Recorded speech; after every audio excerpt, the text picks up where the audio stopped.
ಅದು ಕಠಿಣವಾಗಿ ಇದ್ದಿಲ್ಲ. ಆ ಟೈಮಲ್ಲಿ ರೆಪ್ರೆಸೆಂಟೇಷನ್ ನಮ್ ಕಡೆಯಿಂದ ಸರಿಯಾಗಿಲ್ಲ. ಅದೇ ಟೈಮಲ್ಲಿ ಕೇರಳದಲ್ಲಿ ಬೆಟರ್ ಬೆನಿಫಿಟ್ಸ್ ಕೊಟ್ಟಿದ್ದಾರೆ, ಬೇರೆ ಕಡೆ ಕೊಟ್ಟಿದ್ದಾರೆ. ನಮ್ಮ ಸ್ಟೇಟ್ ದಿಂದ ಆ ಸಮಯದಲ್ಲಿ ಸರಿಯಾದ ರೆಪ್ರೆಸೆಂಟೇಷನ್ ಆಗಿಲ್ಲ. ಅದಕ್ಕೆ ನಮಗ ಎಲ್ಲಾ ಕಡೆ 200 ಬಿಟ್ಟಿರೋದು.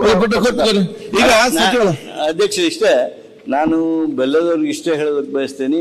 ನಾ ಹಿಂದಿನವರು ಸರಿಯಾಗಿ ಅದನ್ನ ರಿಪ್ರೆಸೆಂಟ್ ಮಾಡಿದ್ರು ಬಿಟ್ಟಿದ್ರು ಅದಕ್ಕೆ ಚರ್ಚೆಗೆ ಹೋಗೋದಿಲ್ಲ. ಆದರೆ ನಾವು ಈ ಸಂದರ್ಭದಲ್ಲಿ ಸರಿಯಾಗಿ ರಿಪ್ರೆಸೆಂಟ್ ಮಾಡಿ ಹಾಗೂ ಸ್ವಲ್ಪ ಕೇಂದ್ರ ಸರ್ಕಾರನೂ ಒಲವು ತೋರ್ತಾ ಇದೆ. ಆ ಹಿನ್ನೆಲೆಯೊಳಗೆ ನಾವು ಅದನ್ನ ಸರಿಪಡಿಸ್ತಕ್ಕಂಥದ್ದನ್ನು ಮಾಡ್ತೀವಿ. ಈಗ ಒಂದ್ ಸೆಕೆಂಡ್ ಈಗ ತಾವು ಶಾಸಕ ಈಗ ನೋಡಿ, ಮಂಗಳೂರು ಕರಾವಳಿ ಅಂತ ಪ್ರದೇಶ ಟೂರಿಸಂ ಎಲ್ಲಿ ಕೂಡ ಸಿಕ್ಲಿಕ್ಕಿಲ್ಲ. ನಮ್ಮಲ್ಲಿ ಇಂಟರ್ನ್ಯಾಷನಲ್ ಏರ್ಪೋರ್ಟ್, ಸೀ ಪೋರ್ಟ್, ದೊಡ್ಡ ಮಟ್ಟದ ಸ್ಟೇಷನ್ಸ್, ಅದ್ರ ಜೊತೆಯಲ್ಲಿ ಹೆಲ್ತ್ ಟೂರಿಸಂಗೆ, ಧಾರ್ಮಿಕತೆಯ ಟೂರಿಸಂಗೆ, ಪ್ರವಾಸೋದ್ಯಮ ಬೀಚ್ ಟೂರಿಸಂಗೆ, ಅದೇ ರೀತಿ ನಮ್ಮ ಎಜುಕೇಶನ್ ಟೂರಿಸಂ, ಯಾವುದೆಲ್ಲ ಜನ ಆಕರ್ಷಣೆಗೆ ಏನೆಲ್ಲ ಬೇಕು ಎಲ್ಲ ಕೂಡ ಇದೆ. ಒಂದು ಸಮಸ್ಯೆ ಸೌಹಾರ್ದತೆಗೆ ಒತ್ತು ಕೊಡುವ ಕೆಲಸ ಶಾಸಕರು ಮಾಡಿ. ಇಷ್ಟೆಲ್ಲ ದೇವರು ಕೊಟ್ಟಂತ ಪ್ರಕೃತಿ ಮತ್ತು ಪರಿಸರ ನಾವು ಉಪಯೋಗಿಸಿಕೊಂಡು ನಾವಲ್ಲಿ ಸಮಸ್ಯೆ ಮಾಡಿ ಬಾಯಿಗೆ ಮಾತ್ರ ಚರ್ಚೆ ಮಾಡಿ ಗಲಾಟೆ ಮಾಡಿದ್ರೆ ಯಾರು ನಮ್ಮ ಊರಿಗೆ ಬರುವುದಿಲ್ಲ.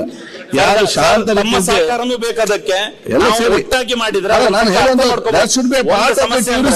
ಕರಾವಳಿದ ಸಮಸ್ಯೆ ಅರ್ಥ ಆಗುದಿಲ್ಲ.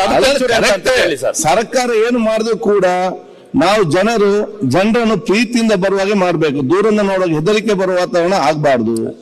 ನಾವೆಲ್ಲ ಸೇರಿ ಅದಕ್ಕೆ ಒತ್ತು ಕೊಡ್ಬೇಕು. ನಾನು ಕೇಳುವಂತದ್ದು ದಟ್ಸ್ ಅವರ್ ಪ್ರೈಮರಿ ರೆಸ್ಪಾನ್ಸಿಬಿಲಿಟಿ.